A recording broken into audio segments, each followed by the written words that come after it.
Olá, pessoal. Eu sou o professor Pedro Andrade, coordenador dos cursos de pós-graduação do CEA-OCEP. Hoje eu quero trazer para vocês um problema que nós enfrentamos no dia a dia de quem faz a clínica ortodôntica. São as recessões gengivais. Recessões ou retrações são sinônimos. Muito bem, as recessões gengivais, elas podem já estar presentes antes do tratamento ortodôntico ou acabar aparecendo durante o tratamento. A nossa grande dúvida é quando o paciente, durante o tratamento, desenvolve uma recessão. A pergunta é: fomos nós que provocamos? Vamos a essas explicações. Não necessariamente foi você. Para que você tenha uma recessão, o paciente tem que ter os fatores que nós chamamos de predisponentes para que tenham. E são 3 esses fatores. Primeiro fator, ele ter uma má formação da região óssea, ou seja, uma anatomia óssea que favoreça desenvolver a recessão. As fenestrações, as deiscências, elas são predisponentes. A própria parede vestibular, ela predispõe por ser mais fina, por ser mais delgada.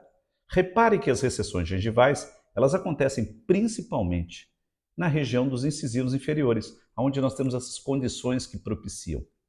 O segundo fator é você ter o próprio apinhamento em si. Grandes apinhamentos, grandes rotações dentárias, grandes lingoversões dos dentes.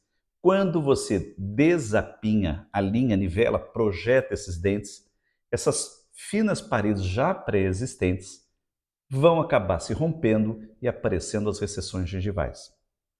Terceiro fator é você ter os freios ou as bridas que desde a infância, quando elas vão descer, elas vão, à medida que os alvéolos se desenvolvem, as bridas vão abaixar. E ao abaixar, essas bridas acabam puxando a recessão e aparecendo até antes do tratamento. Mas eu vou falar da recessão que acontece durante o tratamento. Normalmente ela vai se desenvolver ali durante o nivelamento já. O paciente é predisponente e você entrou como fator desencadeante. Alguns fatores desencadeiam a essas predisponências aparecerem mais ou menos. Por exemplo, grampos de próteses mal adaptadas favorecem, pacientes com baixa higiene, pacientes que apresentam placa bacteriana, pacientes com fluxo salivar baixo, em que você já tem isso como característica do paciente, ou você com tratamento ortodôntico. Então veja que sozinho, por si só, eu não sou o único culpado para que apareça uma recessão. Seja como for, a pergunta é: como devo proceder diante da recessão? Mas antes de você entender como proceder, nós precisamos classificar a severidade dessa recessão. Um autor, Miller, em 1988, classificou a recessão gengival em 4 características de severidade: classe 1, classe 2, classe 3 e classe 4. Muito bem, o que é uma recessão classe 1? Classe 1 é esta recessão que você está vendo, que é uma recessão que normalmente ela não atinge a junção amelocementária. Ela fica restrita apenas à gengiva livre. Então você tem uma recessão de baixo grau, você perde a gengiva livre do paciente.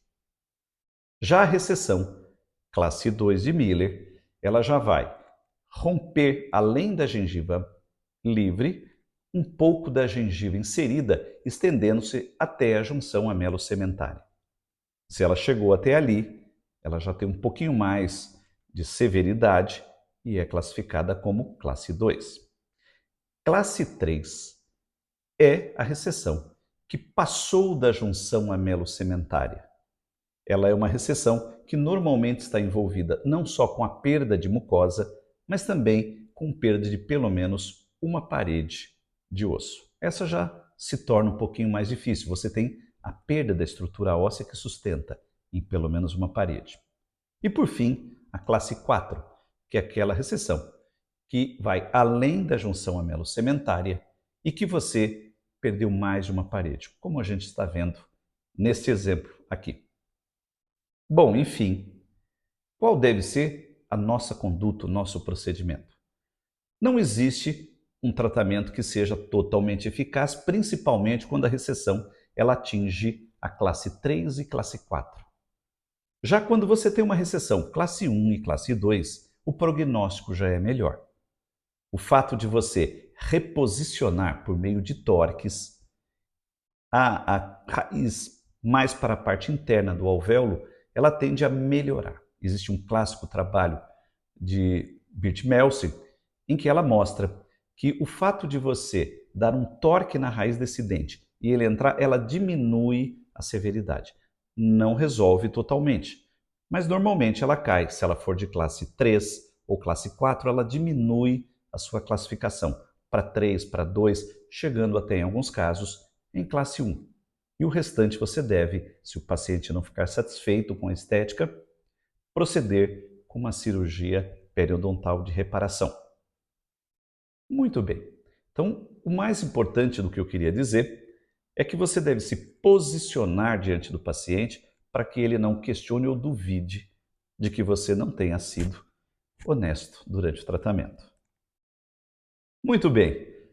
Isso posto, gostaria de que vocês se inscrevessem no nosso canal, de que vocês dessem o seu joinha, o seu like, para que a gente consiga estar sempre trazendo um conteúdo bacana. Um grande abraço para vocês.